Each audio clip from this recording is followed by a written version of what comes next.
नमस्कार दोस्तों, welcome back to money matters. आज बात करने वाले हैं हम LTI माइंडट्री के ऊपर। LTI माइंडट्री का टेक्निकल और फंडामेंटल दोनों स्टॉक टाइप पे हम देखेंगे। आप लोगों के बहुत से क्वेश्चंस आए थे LTI माइंडट्री को एनालाइज करिए, तो आज ये वीडियो हाजिर है। आपका भी कोई ऐसा क्वेश्चन हो, अगर आप चैनल पे नए हैं, आप भी कमेंट बॉक्स में इजीली बता सकते हैं कि आपको इस स्टॉक पे एनालिसिस चाहिए। मेरी तरफ से उसकी टेक्निकल प्लस फंडामेंटल दोनों एनालिसिस लाने की कोशिश होगी और आपको एक सही प्रेजेंटेशन, सही एनालिसिस देने की मैं कोशिश करूंगा। लेकिन ध्यान रखिए, किसी टाइप से हम बाय सेल होल्ड की रिकमेंडेशन नहीं देते हैं और हम सिर्फ डिस्कस करते हैं कि क्या क्या स्टडी पर्पस के लिए हम आज देख सकते हैं, हमारे पास क्या क्या ऑप्शंस अवेलेबल है as a trader, as a investor. तो करते हैं इस स्टॉक पे बात। सबसे पहले ये देख लीजिए, कंपनी का चार्ट आपके सामने चल रहा है। तो यहां पर अगर आपको दिख रहा होगा ध्यान से, स्टॉक अपने हाई से 50% करेक्ट हो चुका है। चलिए मैं आपके सामने यहां पे लगा देता हूं, ध्यान से देखिए, स्टॉक अपने हाई से 51% करेक्ट हो चुका है। उसके बाद में स्टॉक ने एक थोड़ी सी रैली पकड़ी है और यहां पर एक मेजर रेजिस्टेंस की रेंज आ रही है। ये कितने रुपए की वो भी मैं आपको बताऊंगा। और यहां पर एक छोटा देखिए स्टॉक सपोर्ट ले रहा है पिछले 8-10-15 हफ्तों से। 8-10-15 हफ्ते हो गए यहीं पे स्टॉक जो है वो इंपॉर्टेंट सपोर्ट ले रहा है। हाई जो स्टॉक का है वो लगभग 7600 के पास है। ये लेवल जो आपको दिख रहा है, इसके पास हाई लगा हुआ है। अब स्टॉक यहां से गिर के जब नीचे आके वापस रिकवरी कर रहा है, लोगों के क्वेश्चन है कि होल्ड है अगर ऊपर से तो क्या करें, क्या फ्रेश ट्रेड बनती है, क्या यहां पर फ्रेश इन्वेस्टमेंट बनता है क्या? इन सारे सवालों के जवाब इस वीडियो में लेंगे। लेकिन सबसे पहले ये समझते हैं कंपनी के फाइनेंशियल्स आज की डेट में कैसे हैं। तो ये LTI माइंडट्री का हमारे सामने फंडामेंटल डाटा है। इसको अगर आप ध्यान से देखेंगे आपको पता चलेगा स्टॉक का यहां पर मार्केट कैप देखिए, 1,51,000 करोड़ के लगभग का मार्केट कैप कंपनी का है, जो आपको अपनी स्क्रीन पे दिख रहा होगा। 1,91,000 करोड़ का मार्केट कैप कंपनी रखती है। इसके अलावा अगर बात कर ली जाए यहाँ पे, चलिए मैं कलर चेंज करके आपको दिखाता हूं, ध्यान से देखिएगा। करंट प्राइस अभी 5,100 के आसपास है। स्टॉक का P34 का है, जो कि ओवर वैल्यूड हम नहीं कह सकते। क्यों नहीं कह सकते उसको मैं आपको बताऊंगा। ROC और ROE देख लीजिए, इसके बाद आपको खुद क्लियर हो जाएगा। जो कंपनी 37-38% का ROC रखती हो और ROE 28-30% का है, क्या वो ओवर वैल्यूड है 34 की P पे? जी नहीं है। आगे सुनिए, प्रमोटर्स की होल्डिंग लगभग 70% के आसपास। तो ये इससे बेटर क्या चाहिए? और यही तो चाहिए इन चीजों। Debt to equity ratio, debt free company है, बहुत अच्छी बात है। अगर बात करी जाए यहां पर प्रमोटर्स की शेयर होल्डिंग की प्लेज की, तो पूरे के पूरे शेयर्स अनप्लेज्ड है, कोई भी प्लेजिंग नहीं है। प्रॉफिट की ग्रोथ 53% है, जो कि बहुत अच्छी है। मार्केट कैप टू सेल्स 4 का है, तो ये ठीक ठाक कहा जाएगा, ना बहुत ओवर वैल्यूड ना बहुत अंडर वैल्यूड। पीजी रेशियो 1 के लगभग का है, जो कि फेयरली वैल्यूड कंपनी को दिखाता है। ईपीएस 178 रुपीज है, 178 रुपीज का ईपीएस है। एक नेगेटिव पॉइंट है, वो है चेंज इन प्रमोटर होल्डिंग। 0.02% से प्रमोटर्स ने अपनी होल्डिंग थोड़ी सी बेची है, लेकिन वो बहुत बड़ी सेल आउट नहीं है। ये जनरल सेल आउट चलते रहते हैं कंपनी में, बट स्टिल कंपनी के वैल्यूएशंस के हिसाब से ठीक है। इंडस्ट्री की पूरी पी देख लीजिए 28 की, और आप 34 पे हो, तो आप वैल्यूएशन भी डिजर्व करते हो, क्योंकि आपका ROC और ROE बहुत अच्छा है। बुक वैल्यू कंपनी की 615 रुपए। ये नॉर्मल फंडामेंटल डाटा था। आगे चलिए, इसको मैं दिखाता हूं आपके सामने क्वार्टरली रिजल्ट कन्वर्ट करके। अगर हम यहां पे चले और बात कर ले क्वार्टरली रिजल्ट्स की, तो आप ध्यान से देखेंगे, ये क्वार्टरली रिजल्ट्स हमने देखे, समझिए 2020 से लेके 2023 तक का पूरा डाटा, ध्यान से पूरा वीडियो देखिए। सेल्स कितनी है? लगभग 2900 करोड़ रुपए। प्रॉफिट 416 करोड़ का। ईपीएस था 23 रुपए का। ध्यान से हर चीज को समझिएगा। उसके बाद में देखिए आज की डेट की सिचुएशंस क्या है। सेल्स है 8,700 करोड़ रुपए से ऊपर की, 8,700 करोड़ रुपए से ऊपर की सेल, और ये अपने इसके हिस्ट्री में हाईएस्ट एवर क्वार्टरली सेल्स का डाटा है। हाईएस्ट एवर, जो कंपनी हाईएस्ट एवर सेल्स का डाटा दे रही है, उसे आप क्या कहेंगे सोच के देखिए। यहां पर समझिए, ऑपरेटिंग प्रॉफिट मार्जिन 19% मेंटेन किया है। 2020 में वो 20% था, तो लगभग सेम मार्जिन है, हम कम नहीं कहेंगे इसको। प्रॉफिट 1152 करोड़ का ये नेट प्रॉफिट कंपनी ने पोस्ट किया है। कौन सी कंपनियां हैं जो 8,700 करोड़ की सेल करके 1100 करोड़ से ऊपर का प्रॉफिट दे? और एक बार नहीं, पिछले 4-5 क्वार्टर से कंटिन्यूअसली देखिए 1000 करोड़ से ऊपर के प्रॉफिट हैं। तो ऐसी कंपनियां होती है जिन्हें इन्वेस्टमेंट के लिए देखा जाता है। मेरी स्टडी के हिसाब से मुझे तो बहुत जबरदस्त लग रहा है ये क्वार्टर रिजल्ट देख के। तो ऐसा है कि भाई यही होती है वो कंपनियां जहां पर एक इन्वेस्टर देखता है कि यार पैसे कहां लगाऊं। जब वो अपने हाई से 30-40% नीचे मिल रही है और हाईएस्ट एवर प्रॉफिट दे रही है, हाईएस्ट एवर जो है वो सेल्स दे रही है, सबसे अच्छा प्रॉफिट है। देखिए एक बीच में प्रॉफिट था जो सबसे अच्छा, ये था 1190 करोड़ के लगभग का, और इस टाइम पे सेल्स थी 8,200 करोड़। मार्जिन 20% कंपनी ने मेंटेन किए थे। अदर इनकम अच्छी थी, जो कि इस बार नहीं रही है। सिर्फ इस वजह से हम कंपनी का जो फंडामेंटल है वो खराब तो नहीं कह सकते, कंपनी की बिजनेस तो अच्छा ही चल रहा है। ईपीएस यहां पे आ गया है 39 रुपीज के लगभग का। तो ये चीजें हमें समझनी होगी, इनको जानना होगा और इन्हें देखो समझना होगा। ये बात में नोट डाउन करिए कि यहां पे क्वार्टर रिजल्ट में कोई दिक्कत नजर नहीं आती। आप जून 20 को देख चुके हैं, जून 21 को देखिए जरा, हर क्वार्टर में ग्रोथ है। यहां से यहां सेल्स की ग्रोथ थी, प्रॉफिट में भी देखिए देखिए यहाँ से यहाँ अच्छी ग्रोथ देखने को मिली है। जून 22 को देखिए एक अच्छी ग्रोथ हमें देखने को मिली थी, और जून 22 में देखिए जून 21 से काफ़ी अच्छी ग्रोथ हमें देखने को मिली। तो इन चीज़ों को हम इग्नोर नहीं कर सकते, ये ध्यान रखने वाली बात है। अब चलते हैं ईयरली P&L। अब स्क्रीन पे चल रहा है ईयरली P&L। ध्यान से देखिए 2012 में 3000 करोड़ की सेल एक साल में होती थी, प्रॉफिट था 419 करोड़ का एक साल का। सिचुएशन बदल रही है, सिचुएशन बदलते बदलते इतनी बदल गई, 2023 में 33,000 करोड़ की सेल्स, लगभग 10 साल में 10 गुना से ज़्यादा प्रॉफिट, 419 करोड़ से ये भी 10 गुना, 4400 करोड़ का प्रॉफिट। अब आप सोच सकते हैं मैं क्या कहना चाह रहा हूं, समझ लीजिए। पिछले कई सालों से देखिए प्रॉफिट की ग्रोथ को आप हर साल एनालाइज करके देखिए, प्रॉफिट की ग्रोथ आप देखते जाइए, प्रॉफिट में कोई कमी आती नहीं है। इवन इस साल यहां पर सेल्स बढ़ने का अनुमान है ट्रेलिंग 12 मंथ के हिसाब से, और यहां पर प्रॉफिट 4456 यानी 4456 करोड़ का रहने का अनुमान है। तो इस कंपनी को खराब कैसे कह सकते हैं? लोगों के मैसेज आते हैं कि यार ये बेकार कंपनी है, चल नहीं रही। भाई साहब, हमने अगर गलत प्राइस पे ले रखा है, हमने अगर उसको ऊपर ले लिया, तो हम ये तो नहीं कह सकते ना कंपनी खराब है। हमने ओवर वैल्यूएशन की सिचुएशन में लिया था, क्योंकि जब भागते हुए तो शेयर होते तो मन करता है ले लो। ऐसा नहीं करना है, गलतियों से सीखना है। ये गलत बात है कि कोई कंपनी खराब है। ऐसी कंपनी अगर खराब है तो फिर मार्केट में अच्छी कंपनियां है कहां? सोच के देखिए, कहीं से भी इसकी ग्रोथ में मुझे कोई दिक्कत नजर नहीं आती। मार्जिन आप देखिए 18-20% के मार्जिन मेंटेन रहते ही है यहां पे, आप ध्यान से देखते चलिए, और ये अभी से नहीं, कंसिस्टेंटली मेंटेन करते हुए आ रही है। तो एक अच्छे मैनेजमेंट का साइन भी यहां पे रिजल्ट से ही पता चल जाता है कि वो अपनी मैनेजमेंट को जानते हैं, और मैनेजमेंट की यहां पे चीजें निकल के आती है कि उनको पता है कैसे मैनेज करना है, कैसे मार्जिन निकालने, कैसे क्या काम करना है, सारी चीज उनको पता है। तो ये बातें हमें समझनी होगी, ध्यान देना होगा। आइए आगे चलते हैं। सेल्स ग्रोथ, ये कंपनी की मैंने लगाई है सेल्स ग्रोथ आपके सामने। पिछले 10 साल की सेल्स ग्रोथ 24% से बढ़ती है, 5 साल में 35 से बढ़ा रही है, 3 साल में, पिछले 5 सालों में तो भाई साहब तरक्की अलग है। ये पिछले ट्रेलिंग 12 मंथ में भी 72% सेल्स बढ़ी है, जबकि स्टॉक प्राइस गिरा है लेकिन सेल्स ऊपर जा रही है। आगे समझो। प्रॉफिट ग्रोथ, मैं यहां साइड में आके दिखाता हूं। प्रॉफिट ग्रोथ देखो, 10 ईयर में 23%, 5 साल में 32%, 3 साल में 43%, और ट्रेलिंग 12 मंथ में 53% की प्रॉफिट ग्रोथ है। क्या चाहिए? मतलब यही वो कंपनी होती है जो अगर नीचे के प्राइस पे मिले तो जो कहते हैं माउथ वाटरिंग वैल्यूएशन, यानी मुंह में पानी आने लायक वैल्यूएशंस इन्हीं कंपनियों में देखे जाते हैं। ऐसे ही बिजनेस होते हैं जिनको एक इन्वेस्टर, लोगों का नहीं कह सकता, लेकिन मैं अक्यूमुलेट करने की बहुत सोचता हूं, बहुत उतावला रहता हूं कि ऐसी कंपनियां मिले तो हम उसमें काम करें। आइए आगे चलते हैं। नेक्स्ट हम बात करते हैं यहां पर इस कंपनी के रिटर्न की, और रिटर्न ऑन इक्विटी और स्टॉक प्राइस CAGR की। स्टॉक प्राइस CAGR देखिए, पिछले 10 सालों से आपके पास डाटा है, सॉरी 10 साल का नहीं है, 5 साल का डाटा है। 23% की स्टॉक प्राइस CAGR रही है, यानी आपने पैसा लगाया हर चौथे 5वें साल वो डबल। यहाँ पे देखिए हर 3 साल में अब पिछले 27 रह रही है, और पिछले 1 साल में 10% की ग्रोथ है। तो क्या ये पिछले 1 साल की 10% की ग्रोथ टिकेगी? नहीं टिकेगी, क्योंकि इसको ऊपर जाना पड़ेगा। आप जिस हिसाब से वैल्यूएशंस ला रहे हो और जिस हिसाब से आपकी हिस्ट्री रही है, आपको ऊपर जाना पड़ता है। जिस हिसाब से आपके प्रॉफिट्स है वो ऊपर लेके जाएगा मार्केट। जिस दिन डिस्कवर करना शुरू कर दिया मार्केट ने वैल्यू, स्टॉक का रुकना मुश्किल हो जाता है ऐसी सिचुएशंस में। आगे देखिए, रिटर्न ऑन इक्विटी 34%, 32%, 32%, 30%, लगभग 30% का रिटर्न ऑन इक्विटी अगर ये कंपनी देती है, और स्टॉक प्राइस CAGR में मोटा मोटी पकड़ लेता हूं 27% का, तो क्या चाहिए? मैं इससे भी कम कर देता हूं, चलो इसको पकड़ लो 20%, तो भी क्या चाहिए? इतनी बढ़िया वैल्यूएशंस पे अगर मिल जाए, क्या चाहिए?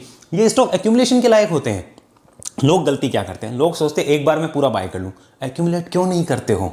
ये चीजें समझनी है। हालांकि अब चार्ट पे हम बात करेंगे, आई होप ये भी आपको क्लियर हुआ होगा। आइए आगे चलते हैं। नेक्स्ट जो हम बात करेंगे इसमें, वो हम बात कर लेते हैं यहां पर कि कंपनी का प्रोडक्ट वाइज ब्रेकअप कैसा है, यानी कंपनी जो पैसा लाती है या काम करती है उसमें प्रोडक्ट वाइज ब्रेकअप कैसा है, कौन कौन से प्रोडक्ट है।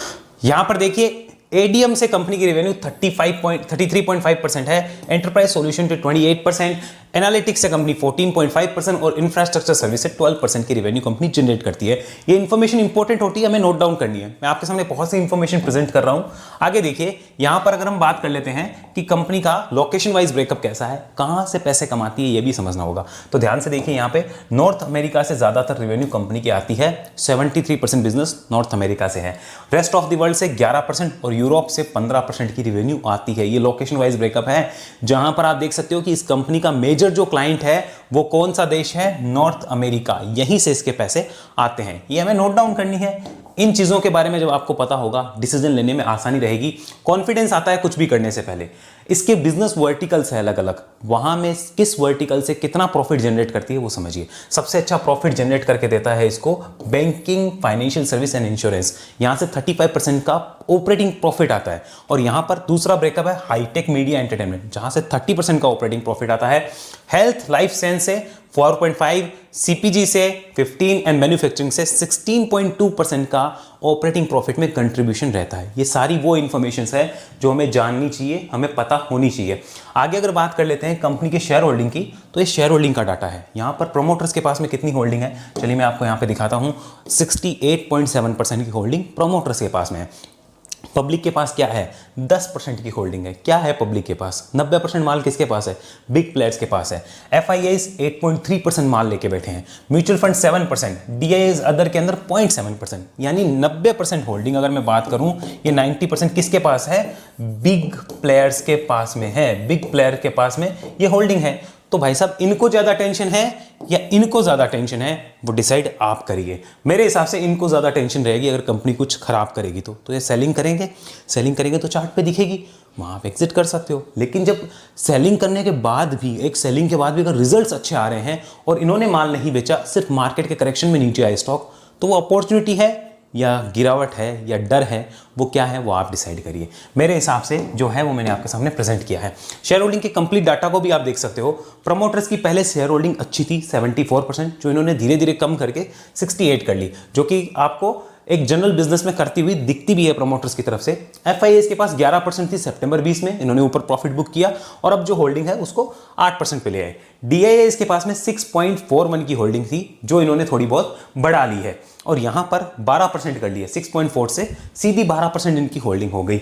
और अगर बात करें पब्लिक की, तो 8% की होल्डिंग से वो अभी 10% है, जो कि पिछले 2 क्वार्टर में टूटी है। 11.61, 11.22 और 10.71 ये होल्डिंग रही है।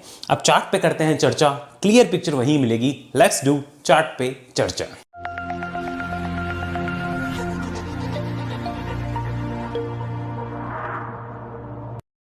तो दोस्तों ये हमारे सामने चल रहा है LTI माइंडट्री का चार्ट, आप ध्यान से देख सकते हो। स्टॉक टूटा था अपने हाई से और उसके बाद अभी 5100 रुपए के आसपास स्टॉक अवेलेबल है। अब इस स्टॉक का यहां अवेलेबल होने का क्या फायदा हो सकता है, एक ट्रेडर को, इन्वेस्टर को वो समझना है। लेकिन सबसे पहले वीकली चार्ट हमने देख लिया कि स्टॉक जो है एक मेजर रेजिस्टेंस के अंदर, मेजर रेंज के अंदर जो है वो कंसोलिडेट कर रहा है और इसके ऊपर निकलने की तैयारी में ही है।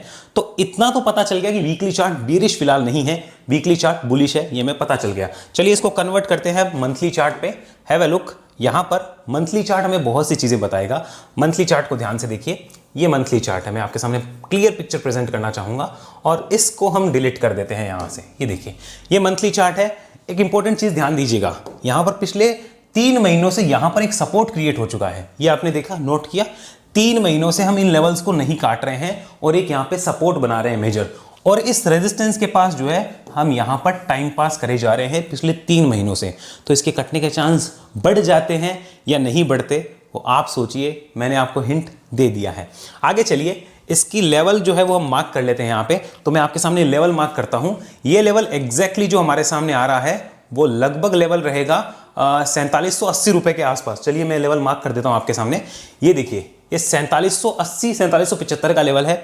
इसके नीचे स्टॉक आता है तो दिक्कत होगी किनको, जो ट्रेडर्स हैं उनको। यहां पता चल गया, ये क्लियर हो गई यहां पे मंथली चार्ट पे। और ऊपर में कौन सा लेवल इसको अच्छा बुलिशनेस के साइन पे दिखा सकता है, वो लेवल लगभग ये वाला है 5439 या 40 का लेवल। इसके ऊपर अगर स्टॉक निकलता है तो तेजी एक्सेलरेट हो सकती है या नहीं हो सकती, आप बताइए। यहां पे क्लियर चल रहा है पता कि उसमें तेजी एक्सेलरेशन के चांस रहेंगे। अब आइए आगे चलते हैं, यहां पर हम डेली चार्ट करके देखते हैं कि डेली चार्ट अभी क्या बोलता है। तो डेली चार्ट पे देखिए, मैंने आपके सामने लगाया है डेली चार्ट। इसको मैं यहां से हाइड करता हूं, ये मैंने हाइड किया। और अब हम बात करते हैं डेली चार्ट एक्चुअली 200 डेज के EMA के साथ लगा हुआ है। ये क्या बोल रहा है वो हमें समझना है। ध्यान से देखिए, 200 डेज के EMA को इस स्टॉक ने कितनी रेस्पेक्ट दी है वो आप समझ लीजिए। ये देखिए, जब पहली बार यहां से चला था तो देखिए 200 दिन से ये सीधा यहां पे गया। ये प्राइस कितना था, ये प्राइस था लगभग 1600 रुपए, और वहां पर स्टॉक कहां चला गया, लगभग 6000 रुपए के पास जाके एग्जिट बनाता है। बहुत बड़ा रिटर्न होता है।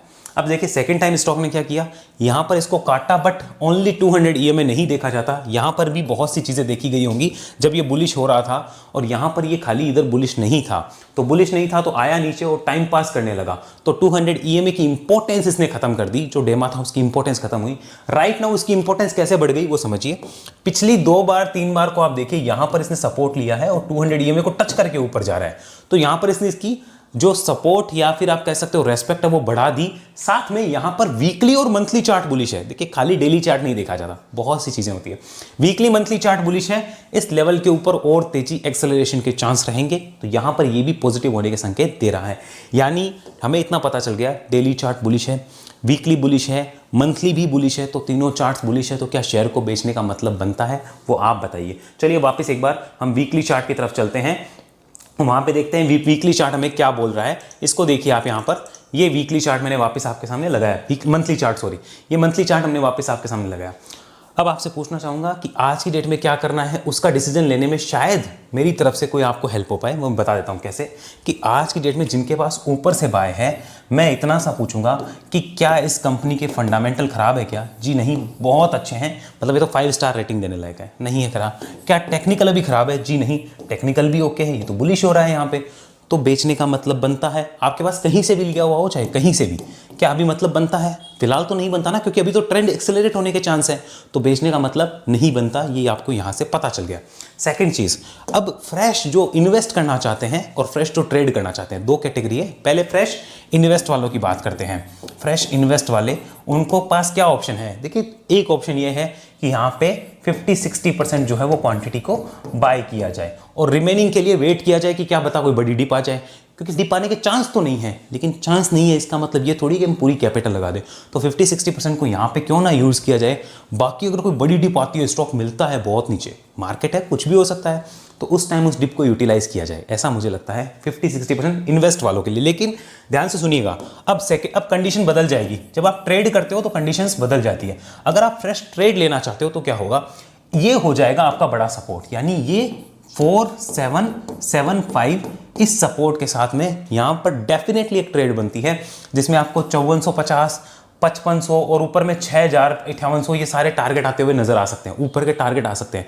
अब अगर आप शॉर्ट टर्म के लिए जा रहे हो, यानी अल्ट्रा शॉर्ट टर्म जा रहे हो, 5% 10% आया तो आपने एग्जिट किया। कोई शॉर्ट टर्म के लिए जाता है वो 10-20-30% पे एग्जिट करता है, उसको ट्रेल करना होगा अपना, तो वो इजीली यहाँ पे ट्रेल करने की अपॉर्चुनिटी बनेगी। बट वीकनेस कब है? 4775 के नीचे है और एक्सेलरेट हो जाएगा 5440 के ऊपर। लेकिन अभी भी ये देखिए, ट्रेडर्स के लिए तो एक अपॉर्चुनिटी बनती है कि वो इसके साथ ध्यान रखें।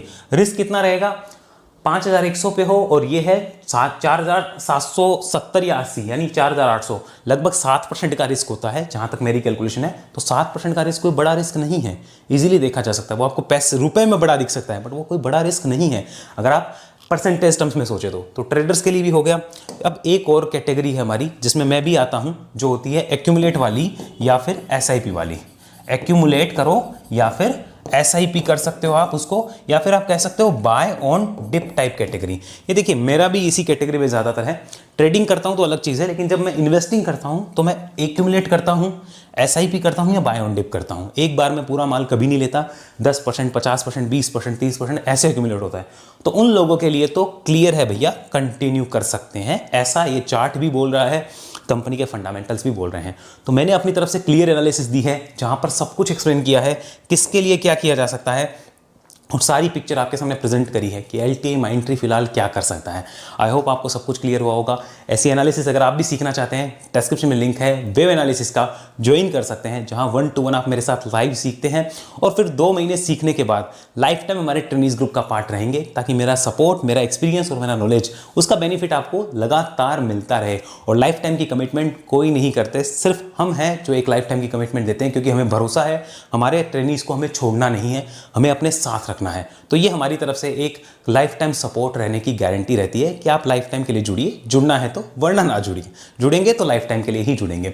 साथ में अगर आप हमारे व्हाट्सएप ग्रुप से जुड़ना चाहते हैं, जहां मैं प्रीमियम चार्ट पोस्ट करता हूं, जैसे मोमेंटम आने वाला है इस स्टॉक में, तो मोमेंटम आने से पहले मैं पोस्ट करता हूं, तो उसके लिए आपको Zerodha angel of stocks allies blue, नीचे डिस्क्रिप्शन में लिंक है, हमारे लिंक से अकाउंट खुलाना है और दिए गए नंबर पर डिटेल भेज दीजिए और आपको हमारे ग्रुप में ऐड कर दिया जाएगा। साथ में अगर आप वेब एनालिसिस की जानकारी चाहते हैं, अगले बैच की डिटेल चाहते हैं, कुछ भी इन्फॉर्मेशन चाहते हैं इस नंबर पे कांटेक्ट कर सकते हैं। मैं या मेरी टीम में से कोई भी आपकी डायरेक्ट हेल्प करने के लिए रेडी रहेगा। अगले वीडियो में मिलेंगे, तब तक के लिए आपका धन्यवाद। बट रिमेंबर, जो सीखेगा वही जीतेगा, तो इसलिए वेव की तरफ फोकस करो और इन वेव को समझने के लिए रेडी रहो। आज सीखो या आज के 2 साल बाद आपको एहसास हो जाएगा कि सीखना कितना ज़रूरी है, क्योंकि कोई भी बिजनेस करने से पहले उसकी समझ तो होनी चाहिए। आप भी इस चीज़ को जानते हो। चलिए मिलते हैं अगले वीडियो में, तब तक के लिए आपका धन्यवाद। जय हिंद, जय भारत।